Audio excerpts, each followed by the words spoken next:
When it comes to investment, all our efforts together with the capital is channelized in a way to help us meet our long-term financial goals. And now, as SIP or systematic investment plans are the most opted route for investment, given the cost effectiveness it brings, you can run the course through a strategy rule called 7531 rule.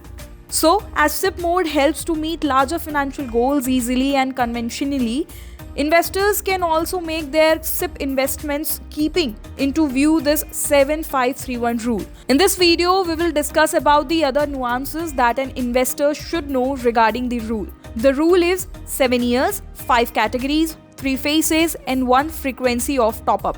7 years. Equity investments tend to perform better over extended periods, and a minimum investment horizon of 7 years allows for the potential benefits of compounding. A time frame of 7+ years allows to navigate various market cycles, thereby substantially enhancing the potential for generating positive returns. 5 categories of fund. Diversifying to multiple scheme categories can help to mitigate concentration risks that arise from sticking to only a single scheme or category. Adopting the 5-finger strategy, that is spreading investments across categories, would have worked potentially better than concentrating investments in just one assets class.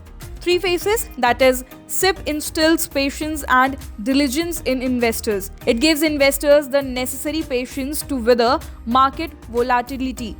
1 frequency of top-up. Increasing the amount of the SIP helps fight against rising inflation. The increase in the small amount would also bring a huge difference in the long run and a significant increase in corpus so that financial goal can achieved within reasonable time period. What are your views for this rule? Let us know in the comment section. For more such videos, follow Zee Business.